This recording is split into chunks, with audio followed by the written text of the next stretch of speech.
Thank you for being here today.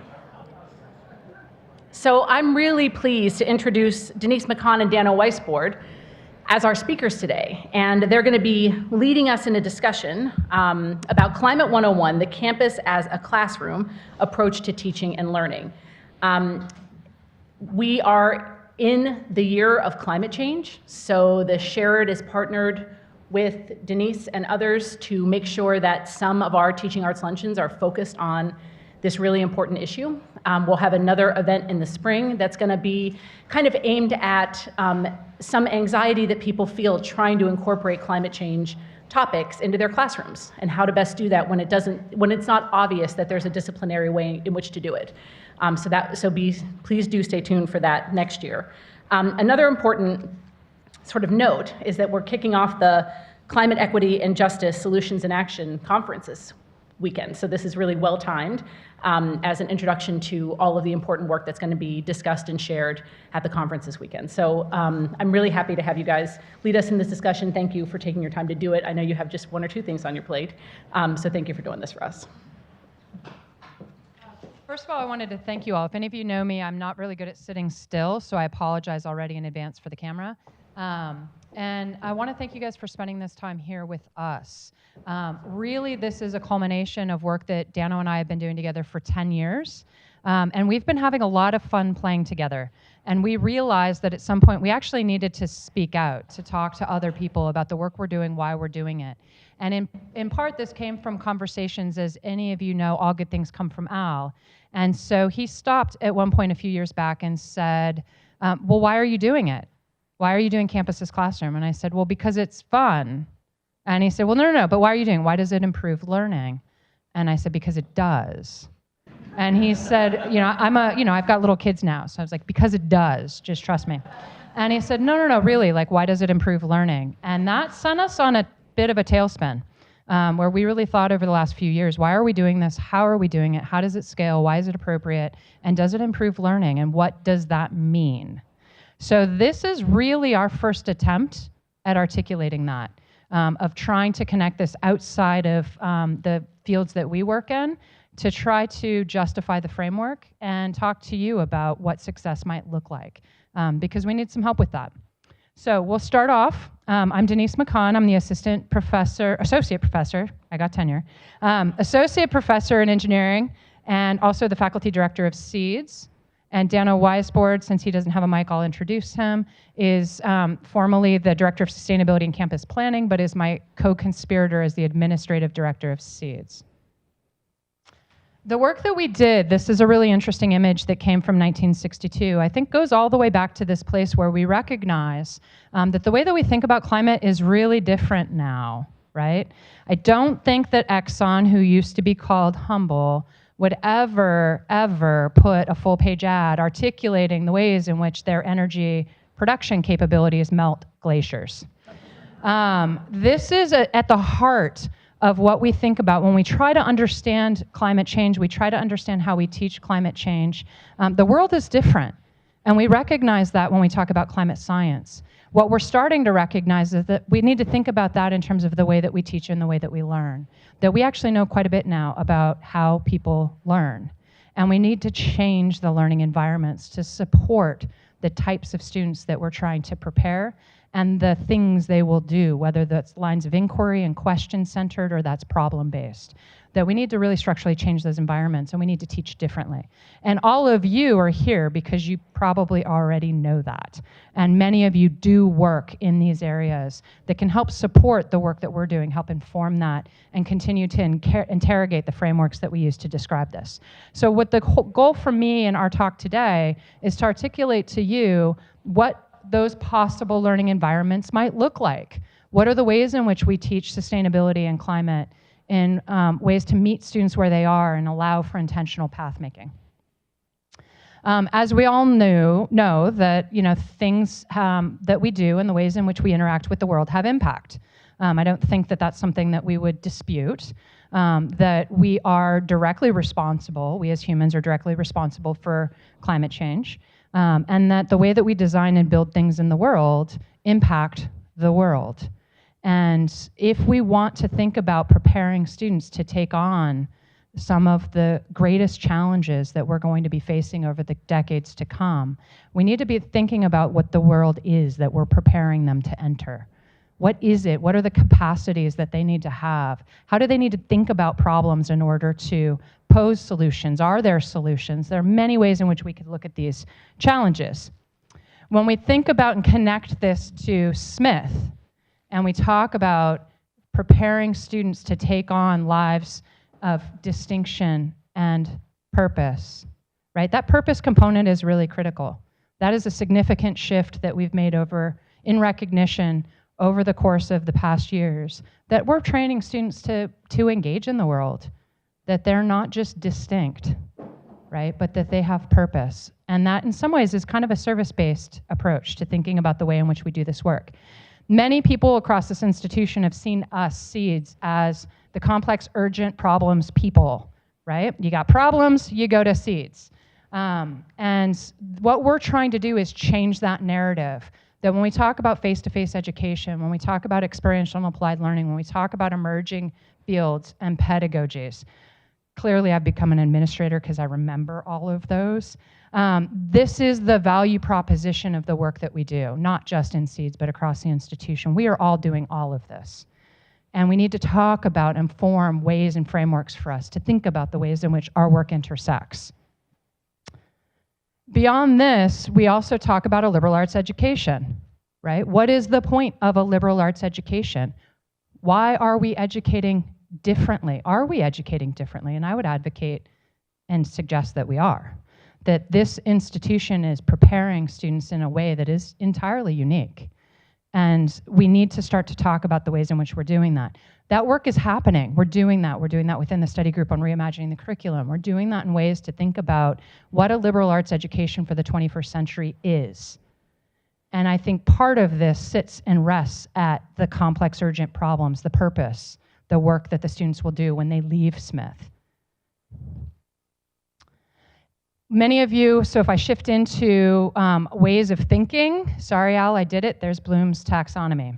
When we think about ways of thinking, the reason I put this up there is this is sort of, I think in some ways started many of these conversations around thinking about learning environments differently. When we talk about moving and shifting from knowledge and content factual memorization, right? And we focus on procedural knowledge. We've done that for a long, long time. What we're doing is something quite different. We're moving out of procedural knowledge, and we're talking about the ways in which students explain ideas and concepts, use information, transfer knowledge, apply knowledge, right? Whether we talk about that in this hierarchy with respect to Bloom's taxonomy, or we flip that to the learning sciences, and we talk about how students relate new ideas to previous knowledge. You have to understand who your students are.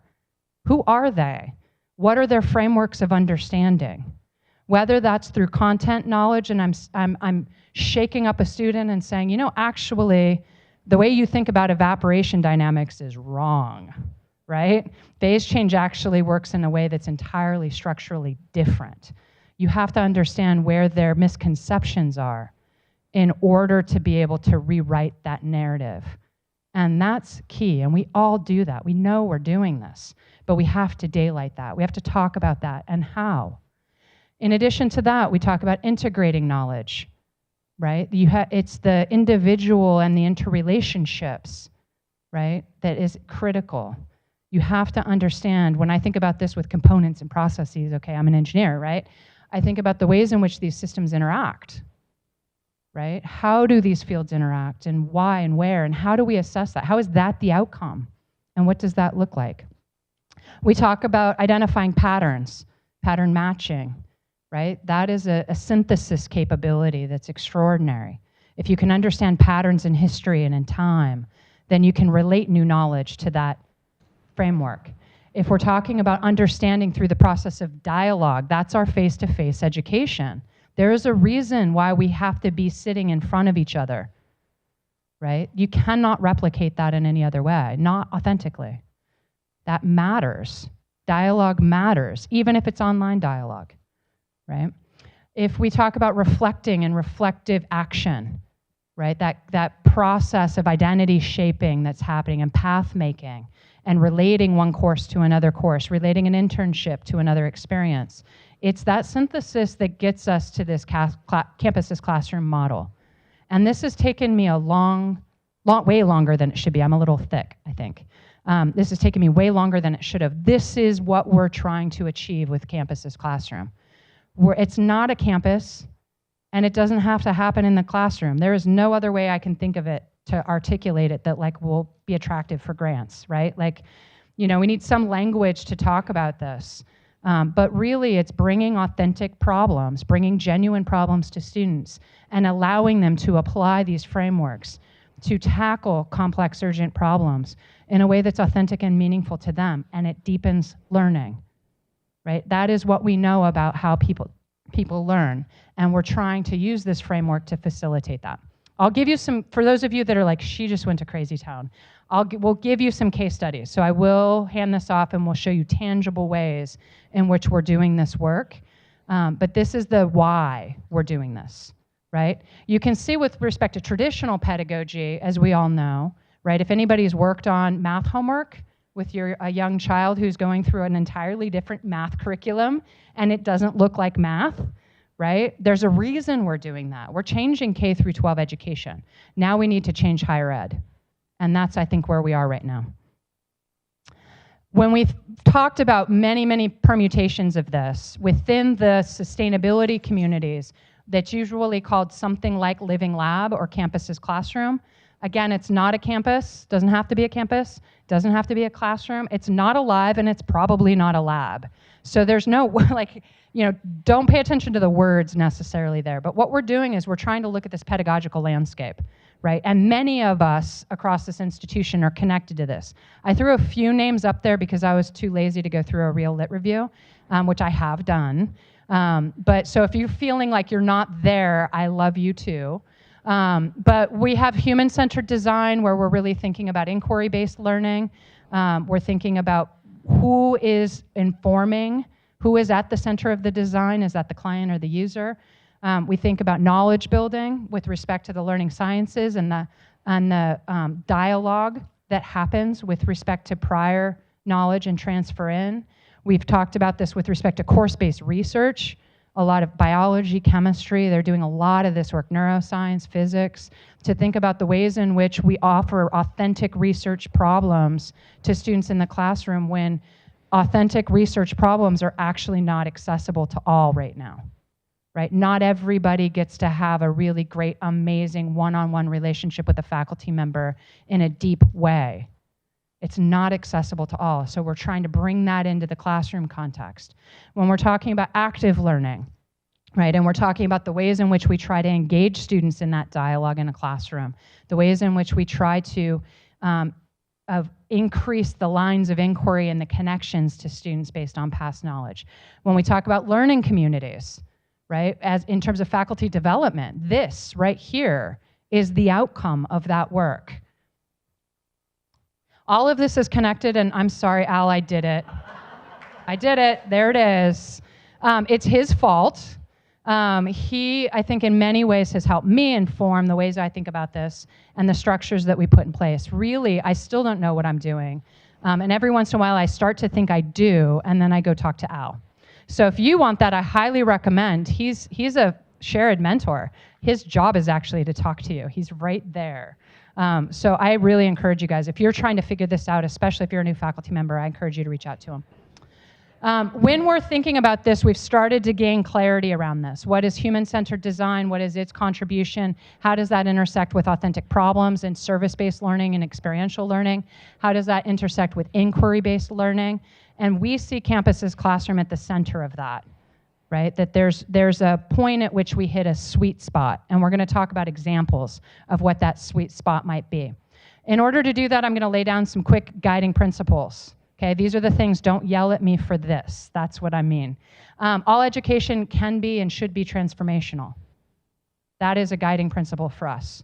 All teaching is improvable. That's a conversation we've had within this learning community a number of times, that none of us are actually experts. Most of us don't know what we're doing, but we think we know why, right? Or at least we know why we're not doing it.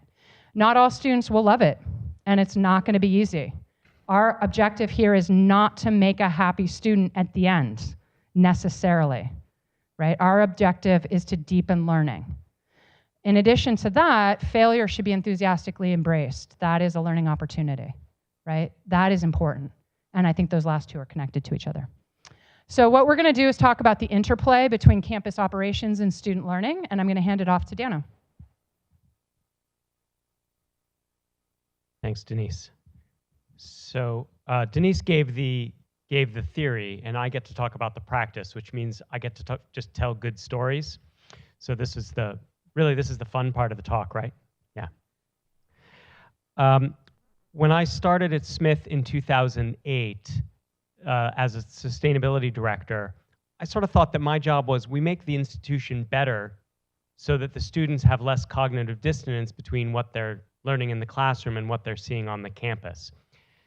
I spent some time in the UK. One of my colleagues there, Alan Knight, talked about if you're really trying to make high-quality institutional change, organizational change, if your sustainability initiative isn't joined up to your primary product or service, you probably don't have a good theory of change.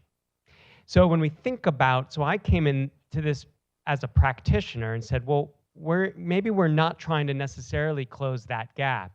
Maybe we're trying to use that gap between what students are learning in the classroom and how they see the campus performing as a place of exploration and as a place of asking questions.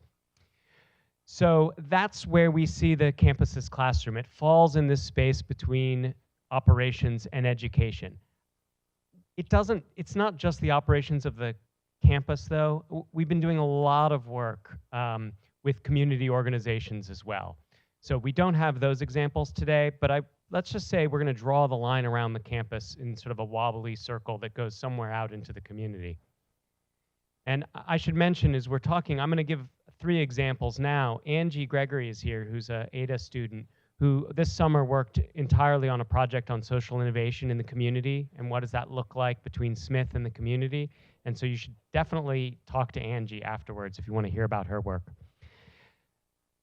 10 years ago, I was walking across campus, and I ran into Denise. She was new, I was new, and I said, I have this big problem, which is we are writing our first climate action plan, and we have 100 buildings. They're behind a single meter. We don't know how any of them individually perform, and so how could we ever imagine estimating how much energy efficiency is possible on this campus?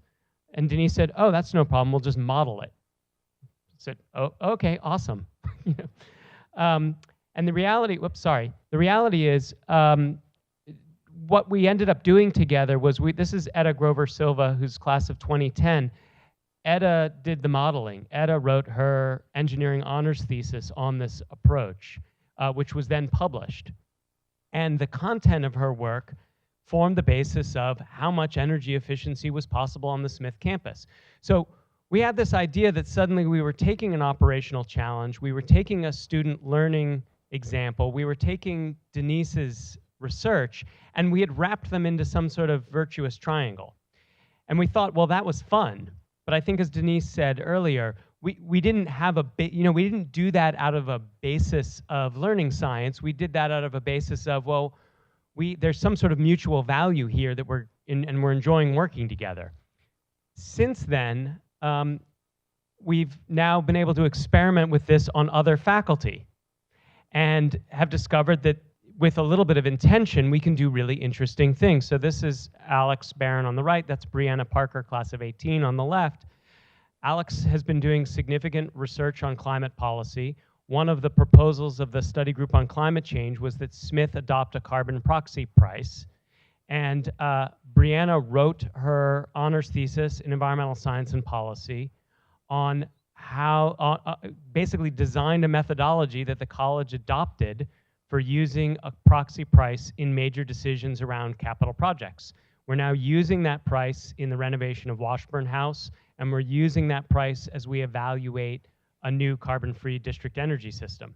So this is Alex's scholarship, it's Brianna's scholarship, and Brianna's honors thesis won the Association for the Advancement of Sustainability in Higher Ed Undergraduate Research Award. So it was also externally relevant and validated. We are planning a carbon neutral campus. One of the things that Denise has been doing is working with a stream of students, particularly Lily Lee and Risson Nanas worked with her for the past few years on sort of discrete problems within that problem set. We're looking at, this is the field house, which is down on the athletics fields. And just this past week, some of you, who here, did anybody notice a drilling rig down there making a lot of noise? Yeah, we drilled a 1,000-foot hole over the last 2 weeks. This will help us test and understand how well the geology will enable us to use the heat of the earth to heat and cool campus.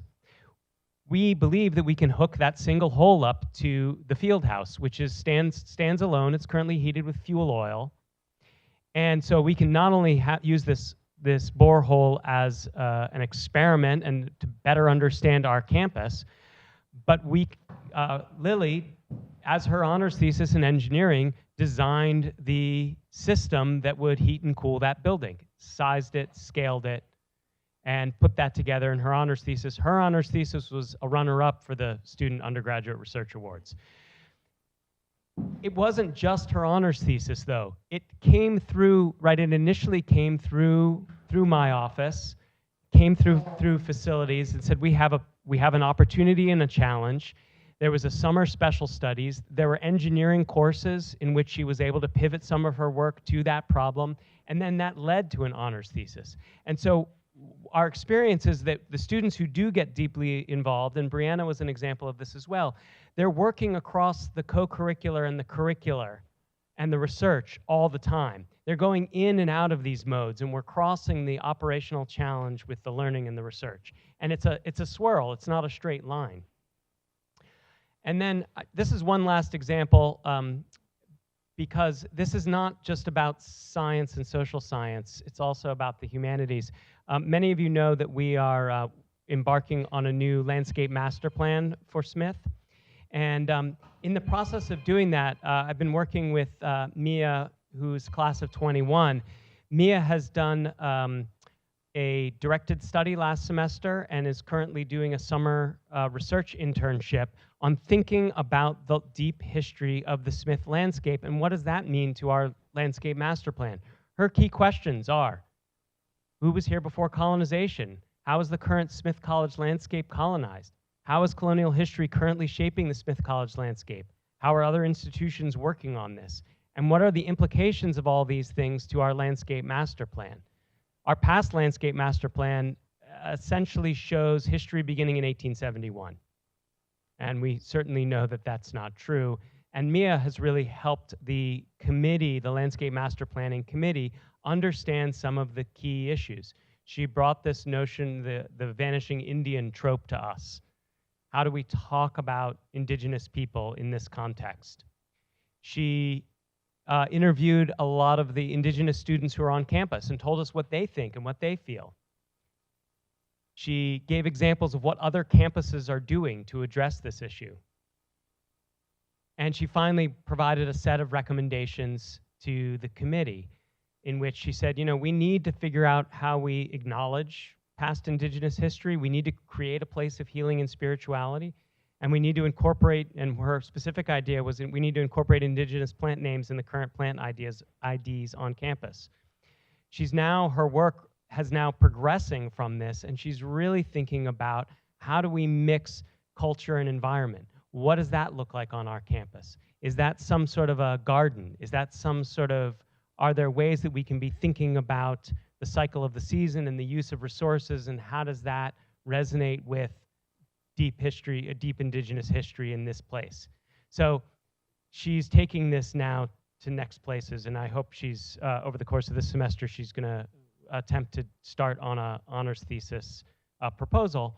And I think we're trying to connect her now with Liz Klarich and others in the anthropology department who are interested in working on this. So that is a few stories, and I'm going to hand this back to Denise because we do have some questions for you. So if you're wondering why we are trying to go through this quickly, it's because we have a task for you. You're going to help us in a second. So part of what we've been trying to figure out is we have demonstrated many different examples and case studies for this process, for this problem. It can exist in the arts, the humanities, the sciences, social sciences. There are ways in which we can support this type of deep immersive work.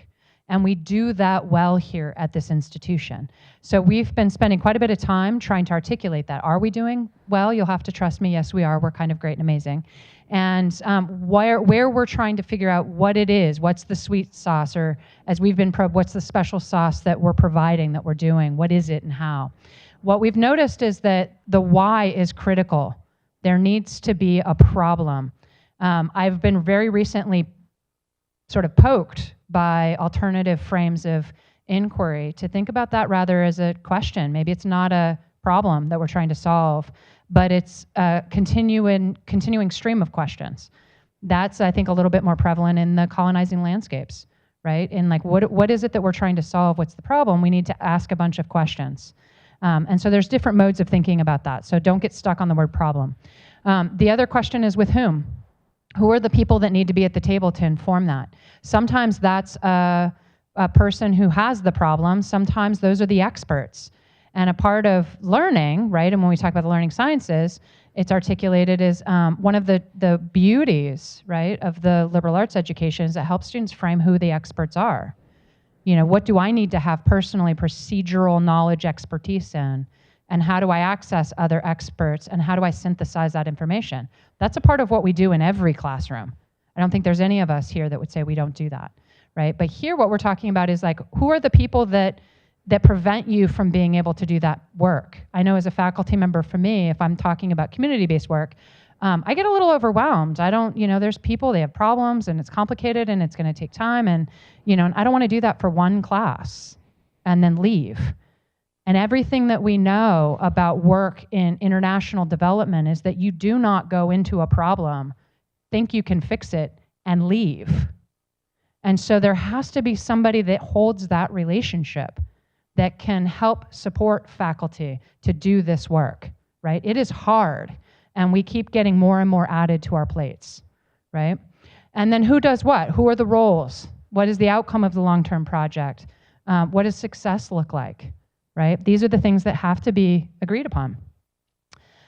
So the special sauce, here's going to be my first attempt to it, is that you need to understand the students. You have to understand who they are, where they come from, what they're doing, what motivates them, why they're excited about this, and that takes time. You have to connect student interest to the problem. So if you understand who they are, you can understand what motivates them, right? The reason we knew Mia was excited about thinking about Indigenous people on this space is because it's deeply rooted to her own personal narrative. And so we had to have that conversation to know who she is and what her lens might be into this problem. In addition to that, you have to be able to understand that past knowledge. And past knowledge is dynamic, right? That's changing over the course of the trajectory of a student. So if they come into one class and they leave and you never see them again, you can't do this. Not in the way that I think is deeply impactful. So part of that is a recognition also that there's significant barriers. So if you're somehow feeling bad about yourself now, know that like this is hard. This is really hard to do. Barriers, it's very people dependent. You have staffing and support continuity. You have time commitment, job descriptions. That's part of my world now, right? Is this a part of my work? That's real. People who are teaching the concentrations who come out at this from the staffing perspective and they're now suddenly given a role and a responsibility that was not a part of their job, right? How do we, these are real things and real challenges. Student projects take way longer to complete. And often what complete looks like needs to change, right? We have to talk about what is success. And maybe the outcome is a better defined question, right? And I think those of us in the sciences are a little more uncomfortable with that. Students are not used to this form of instruction. Right? So on the student's perspective, it's more time, they want credit for it. If they're not excited about it, right? There's lots of, this is real. These are real constraints. There's no right answers, right? This drives our engineering students crazy, right? Because they want an answer, and they get really mad at me when they see that they compare their answer to someone else's. They have two very different answers, and I give them both full credit and say, good job, right? Because then they don't know which one is right, and it really bothers them that they can both be right. And it depends on things like assumptions, right? And so we have to acknowledge this. If we are to bring our students along as colleagues in this quest, then they have to know what they're getting themselves into, right? What I found is they actually get really excited and that it's worth it to them to be able to make change, to be able to see the real world, to be able to be treated like a adult, right? A valuable person, an intellectual in the conversation is deeply impactful. So here's what we've done. In response to this, with respect to what we can do in CEEDS, right, is how do I help you? One way is just to convince you that it's worth pursuing, right? Try it out, give it a shot. But we can actually help you in real, tangible ways. So some of that, the very first part is just support. We've got lots of problems. You want a problem? I got you a problem, right? If you want to frame that as a question instead, I'll go there with you. Okay, there are many ways in which we can connect this work, and we have the content knowledge across all disciplines to help you with that. That support that we can give, and it's free. It's just time, and we usually feed people well, right? So it won't hurt. We can also connect you to the right experts. So if we don't have the expertise in-house, we can help you identify who might be an expert, whether that's on this campus or not. We have very deep community-based support. If you want a planner, if you want an economist that has an expertise in an area that we don't have here, or you just want to know what faculty member is doing what, right? That's work that's easy that we can help connect you. What you might be more interested in is we actually have money too, right? Now, this is the first time that I'm going to stand in front of a room of faculty and say this, so please don't send me an email, because then everybody's going to want, just kidding, please do. We have the support in place to be able to help you do this work. So we've started a CEEDS Faculty Research Fellow. Alex Barron was our first appointee. And we are going to be funding 1 to 2 faculty every year to help connect and apply their research to institutional problems. That might sound very uncomfortable to you if you're not used to that type of work. This is an opportunity for us to help you curate your lines of inquiry in a way that can be deep and meaningful to students.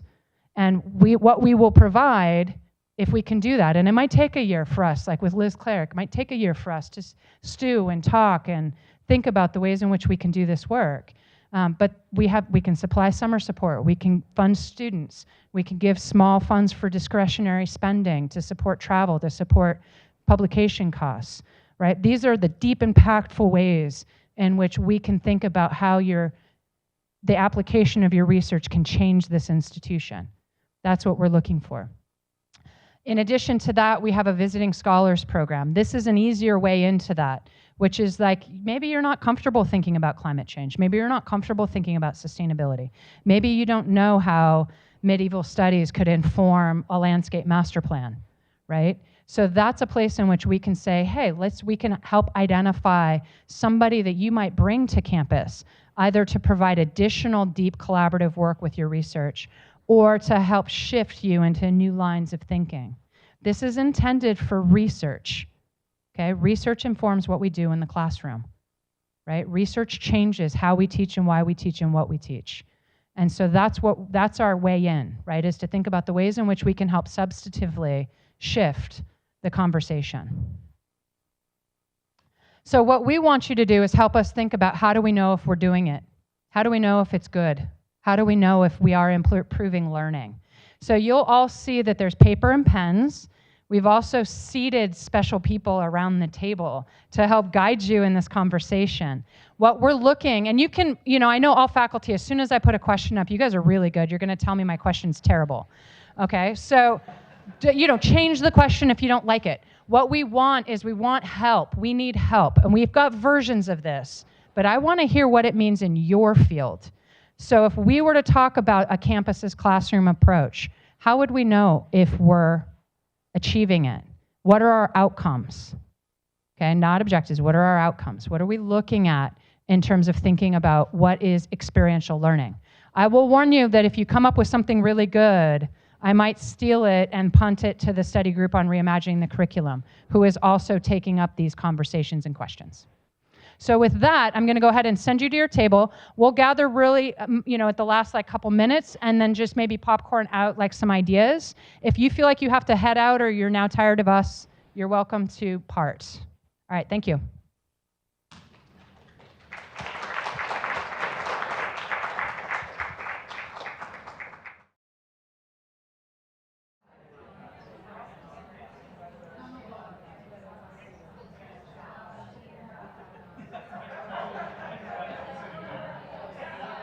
So this is the point where I'm going to give you a quick warning. We're coming on the hour. I want to give you guys another couple minutes because I know we've shifted all of our hour blocks and we're still trying to figure that out. I'm giving you warning that I'm going to require that somebody give out a quick kernel that came from the table. And it could be a question, right? Because sometimes I'm not asking for solutions. That was my premise. So we'll popcorn around, but I want to give you guys 2 more minutes just to distill that.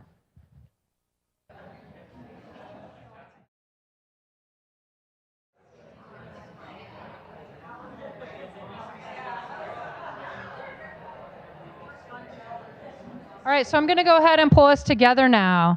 I'm going to do the meanest thing I've ever done. And given that we have a director of teaching and learning.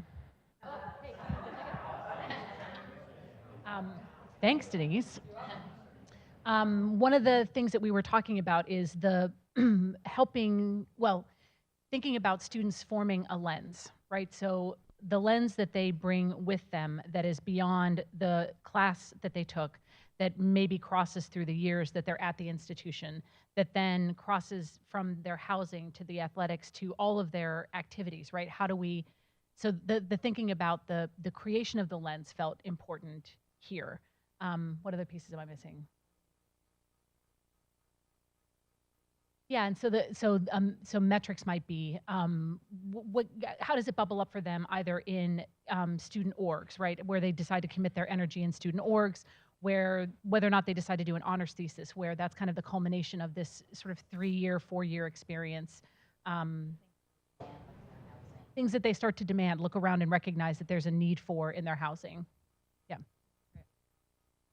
Thank you for that. I'm now going to just go to the geographically next closest place.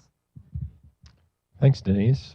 So one thing we talked a little bit about, and I think was hinted at in the presentation, was the challenge of trying to take things that start in courses and perhaps our course-based research, and how do you enable that to live beyond the course? And how do you transition from a course to a special studies or an honors thesis or things like that, which I know for us, that's been a huge challenge in the chem department, and I think that's something we'd like to think a little bit more about and learn from others. Yeah, that's a really good point, and I think I'll say in full disclosure that you'll notice with the case studies we've given that there's a faculty member usually that is threading that.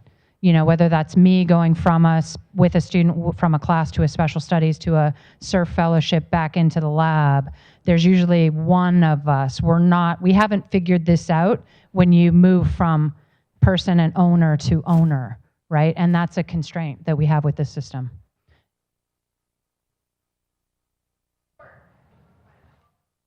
One of the things we talked about was that this kind of work allows students to learn how to frame and reframe problems, right? So it's identifying what is the problem, but then not always working on just that problem, but be able to reframe it as new information comes in and see that as a more dynamic experience. That's great.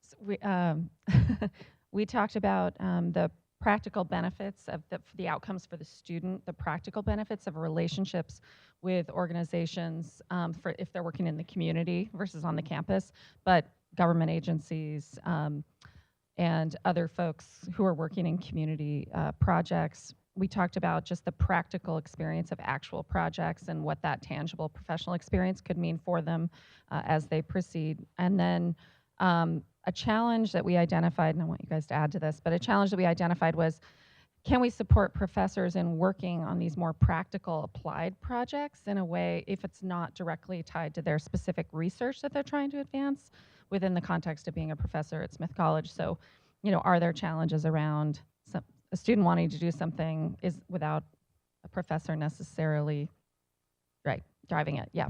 So you guys add. I'll just add to highlight that one of the outcomes that we've seen through our interaction with experiential learning is that students come away with a greater sense of self-efficacy and agency.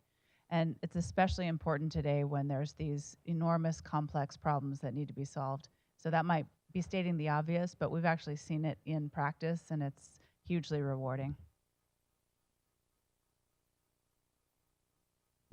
Just to build on the comments that this table made, one of the things we've discovered is we're able to explicitly say to students, you did a project and it had a beginning, a middle, and an end. And you can use that example when you go to a job interview. And they say, oh, okay.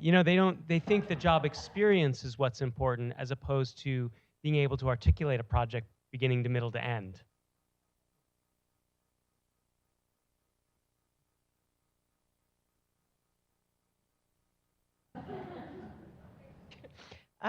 So we also had the sense of ownership, agency, self-efficacy. Felt that was extremely important, and that overcoming the paralysis that they might face in facing a seemingly intractable problem, that sense that there was something that they could push the needle on. Being able to see the problems in the world around them, to begin to see signal from noise around what's relevant and salient, to engaging in trying to come up with solutions, dropping into messy real world situations and being able to gain their bearings.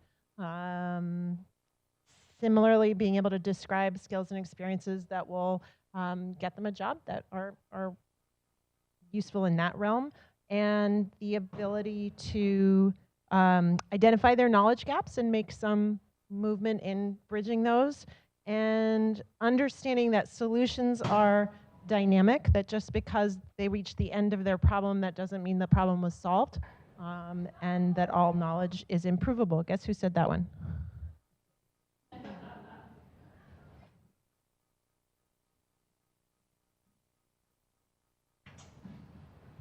I don't want to do this because I'm not the one with the ideas, but some of our people had to leave, so I will stand in here. The professor who was here, who is working on geoscience issues and just got back from a conference on using an app for measurements, mentioned, I thought, a wonderful idea I've heard about possibly involving the students in doing something like the urban walks that they've done in some cities, where they identify key places from both an historic and an environmental or natural perspective that it would be useful to know about and possibly label in some ways, and that there might be some effort to do something like that on campus that would engage people in understanding the resources of the campus and the history and all of that. She also mentioned that she thought there was more that could be done on the pond project, which many of you may be familiar with. I'm not familiar with how it ended. I know how it started, but where they were going to drain the water in a different way, that there were ways that you could track larger components, larger pebbles and things than the sediment per se. And again, the kind of work you can do to refine that. Both of those projects, to some extent, relate to issues of planning for resilience against climate impacts. One of our speakers, one of our participants, mentioned a point that I thought was important about the fact that you want to find incomes that are real for the middle 80% of students, and not just for the super brilliant ones who get awards at conferences. That there needs to be thinking about how broadly the outcomes can be. And let's see, our Chinese literary scholar was puzzled about how to come up with something, although she knows a lot about landscape poetry in China historically, and it's okay. Well, that counts if you have some, but trying to figure out whether there's something that can relate Chinese history from a landscape or a resource standpoint with what's happening now could be interesting. And we didn't have time for this gentleman to talk because you didn't give us enough time, Denise.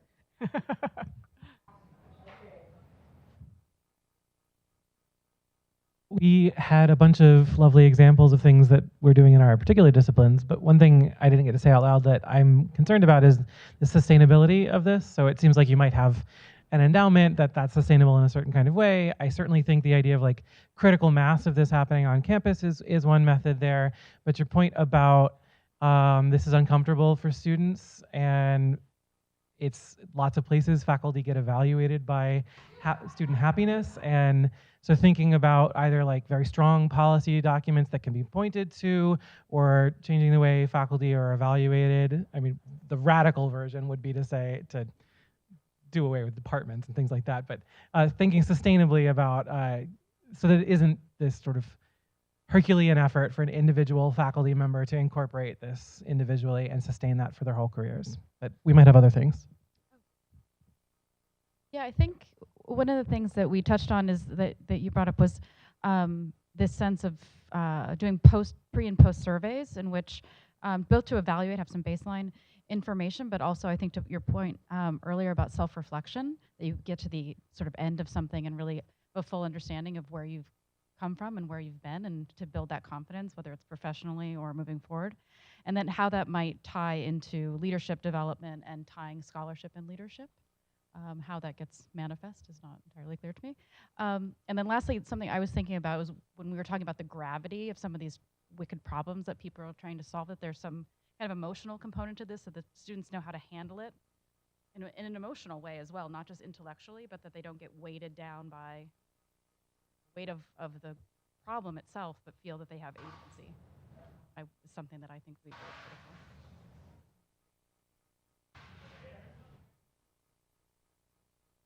Are there any last? Okay, great, May. I don't know whether this has a relation, but it is a suggestion.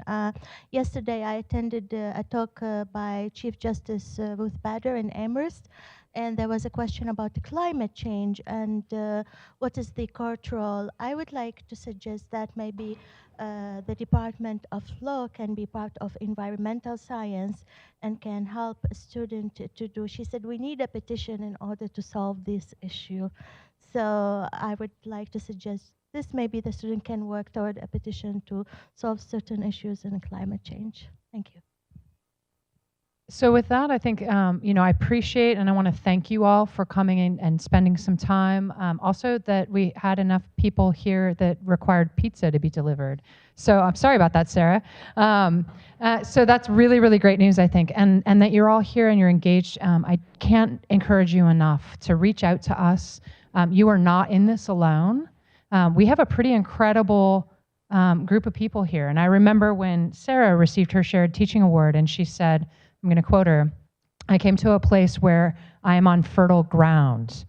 And that sat with me clearly for some time, where I thought, like, we have an amazing group of faculty here that are deeply engaged in probing the architecture and the framing and the ways in which we think about our lines of inquiry and how we can improve student learning and how we can connect that to student learning.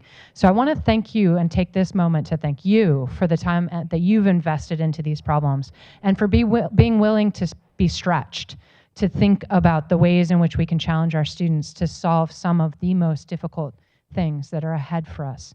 So thank you for that work. And know that you have partners in this. You are absolutely welcome to probe us. We love talking about it. We clearly can't stop talking about it. And please reach out to us if you need anything, whatever that might be. At worst, we're going to say, no, go talk to Sarah or Boreana or Al or Kevin or any of us that are in here. So thank you for that time. Please gather the transactional written pieces of work that can illustrate your productivity. And we're going to grab those and synthesize. We will be continuing this conversation through a variety of ways, so please listen for that. And I hope you guys all have a wonderful weekend, and I hope you're coming to our conference in about 3 hours.